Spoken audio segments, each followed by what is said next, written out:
Ça, c'est bon? Ça, c'est fait?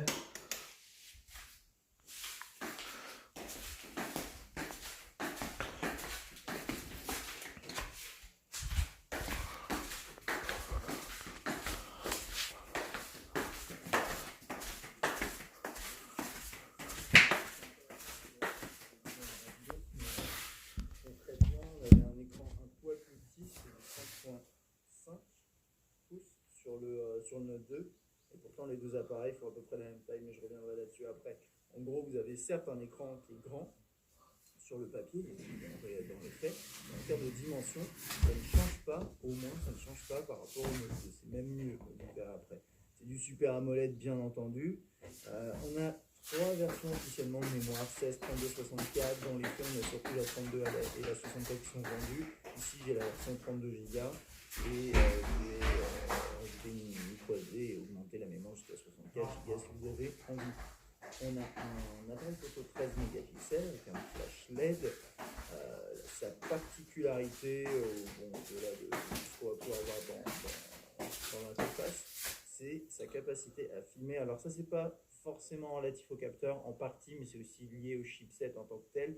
Mais il est capable, c'est un des premiers terminaux à être capable de filmer en 4K. Donc 4K, c'est 3840 par 2160. C'est une résolution qu'il va falloir se mettre en tête parce qu'on va pas mal en parler, je pense, ces prochains mois. Et ici, on a un capteur 2 mégapixels. Et au niveau du chipset du CPU dont je parlais tout à l'heure, on a un Snapdragon 800 qui a un 2,3 GHz. C'est la version LTE 4G. Si vous l'achetez ailleurs, enfin c'est en tout cas la version que vous allez acheter en France, ce sera celle-là. Vous pouvez éventuellement tomber sur la version Exynos, mais en France, ce sera celle-là. C'est la 2,3 GHz quad-core LTE. Et en termes de batterie, c'est 3200 mAh, pas grand chose en plus par rapport au Note 2 où on avait 3100. Ok, c'est à peu près tout. En termes de prix, on est à 699, 700 euros. Donc, pour la version 32, il est en blanc et en noir-gris. C'est une sorte de. C'est noir, mais c'est légèrement gris, c'est gris à l'avant. Et il est proposé à partir de 50 euros avec forfait, mais bien entendu, c'est avec des forfaits un peu costauds. Donc, misez plutôt sur 150, 160 euros avec forfait. Et on va étudier un peu le design. On va commencer juste à faire une petite photo de famille. Voilà. Alors, j'ai pas le Note 1, parce que je trouve un peu que ça parle encore, mais je ne vais pas parler de ça. Et donc, très rapidement, en gros, le design du Note 3, pour moi, c'est un mix de ce qu'on a sur le S4, ce qui est tout à fait logique, et quand même un petit peu, bien sûr, sur ce qu'on, enfin, je trouve peu ergonomique, mais c'est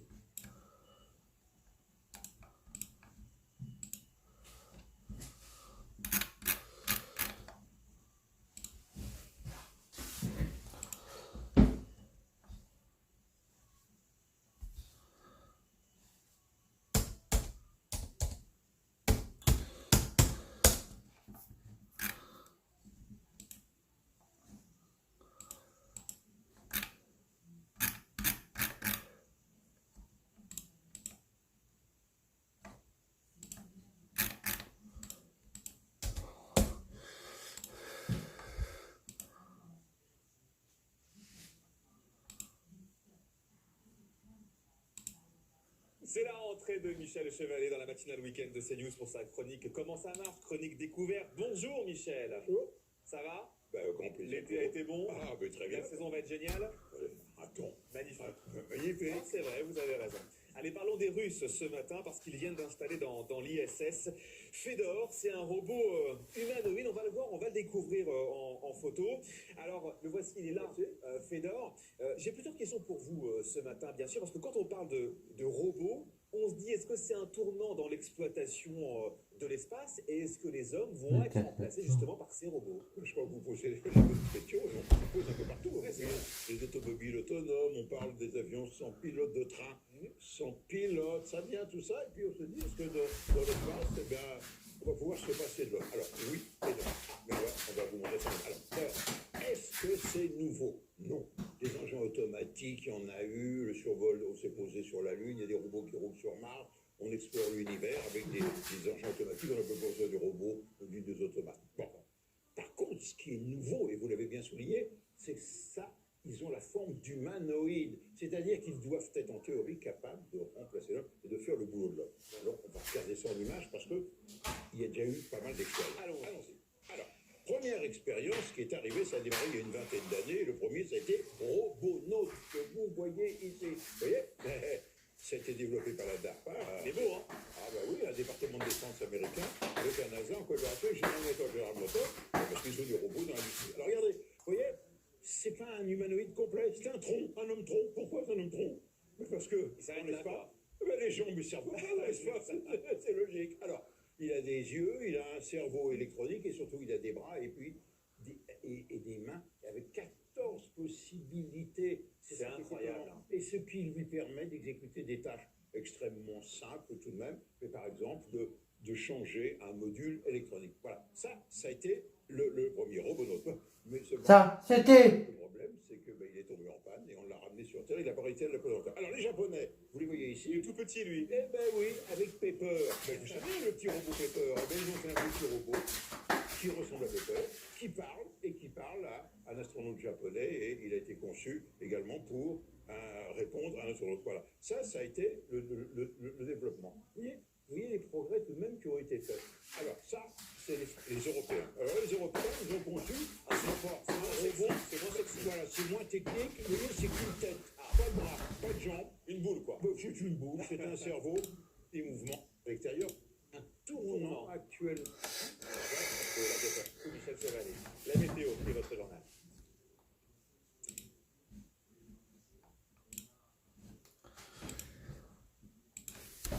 Attends.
Invité de Bruno Neumann, Alexis Corbière, bonsoir. Bonsoir. Vous êtes député La France Insoumise de Seine-Saint-Denis, vous êtes un proche de Jean-Luc Mélenchon. On va évidemment, avec Alex Bruno, vous interroger sur beaucoup de sujets.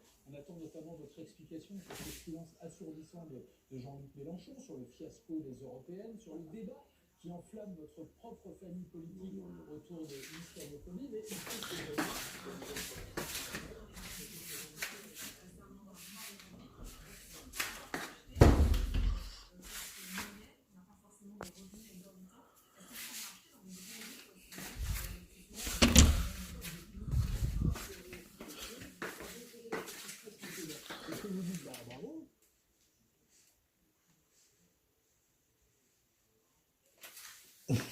Merci.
Ah, il y a le cœur qui... Bonjour bébé. Bonjour bébé. Bonjour papa, ni tout.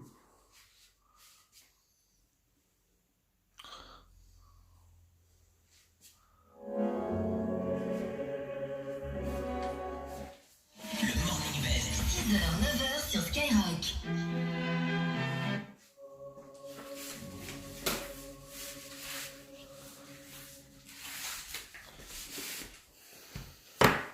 La pavane de Gabriel Fauré dans une version pour orchestre avec chœur, interprétée par l'Orchestre de Paris et le chœur du Festival d'Édimbourg, dirigé par Daniel Barenboim. Et cette chœur me fait toujours penser à ces vers de